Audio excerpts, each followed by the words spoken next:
Another important action to take is to consistently teach and promote cooperation in the classroom.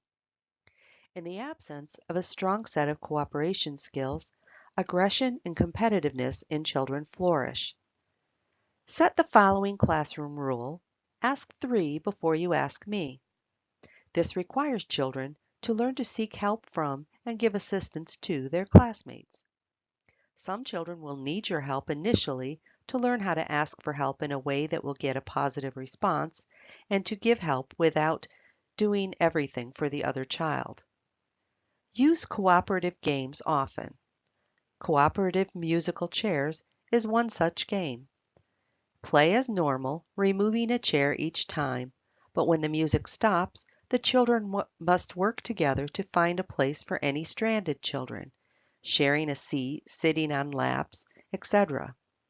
This game has no winners or losers, but it offers a challenge to the children's thinking process and a great deal of fun.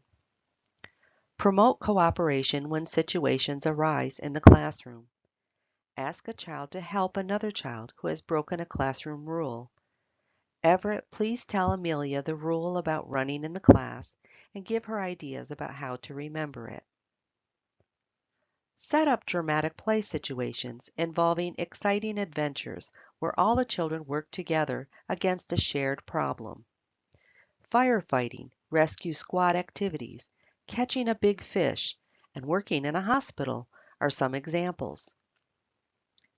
To avoid chaotic or silly play, provide many safe materials and guide the action at first if necessary. You have a responsibility to take personal action as well. All teachers with good control of their classrooms have mastered the art of voice control.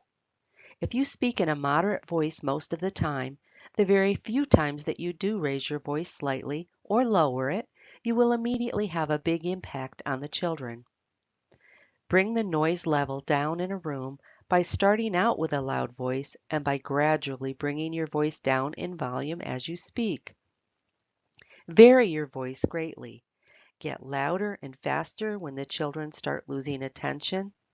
Use a deep, slow voice when making an important point, and talk softly to set a quiet, peaceful tone.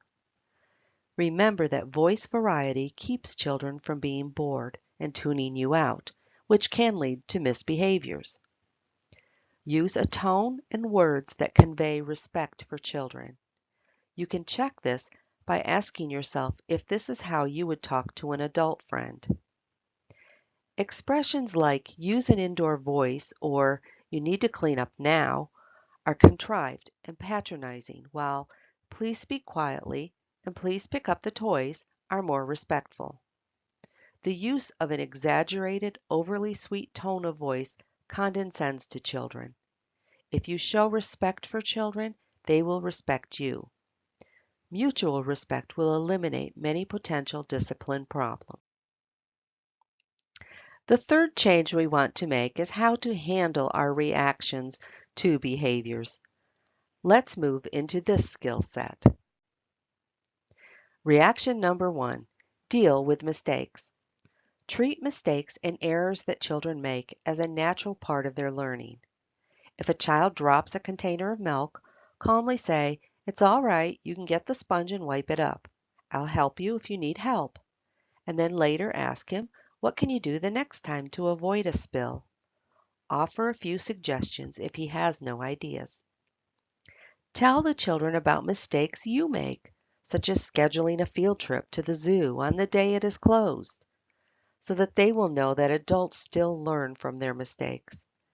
Tell them what you did to correct the mistake or to try to make sure it will not happen again. Strive for the ideal of a supportive classroom in which all the children will thrive. Remove barriers that prevent children from being successful. A child who has a challenging time sitting still during an art project can stand and work on it, or lay on a soft pillow and work on it, as long as safety precautions are taken. Perhaps he can work on a different activity. Encourage children to think of these solutions themselves. Be flexible, avoid arbitrary rules, and focus on helping, not fixing children. When you create a classroom atmosphere where failing is difficult, even very discouraged children can feel good about themselves. Once children feel competent, challenge and encourage them to take risks. When children feel both challenged and secure, they will be motivated, engaged, and display few behavior problems. Reaction number 2, validate children's feelings.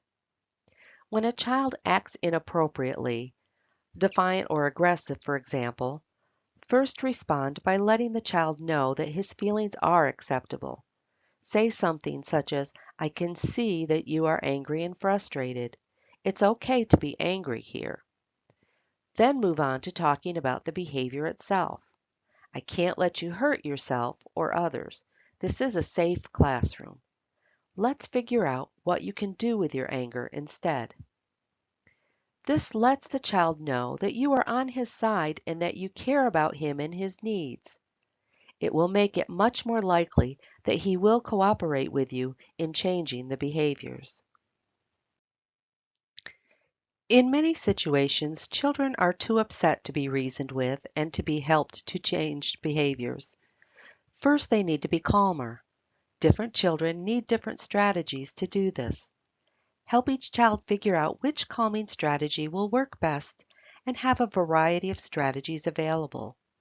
These might include looking at a book, drawing a picture, listening to music or a story, being held, being stroked, hugging a pillow or toy animal, crying for a while, and more.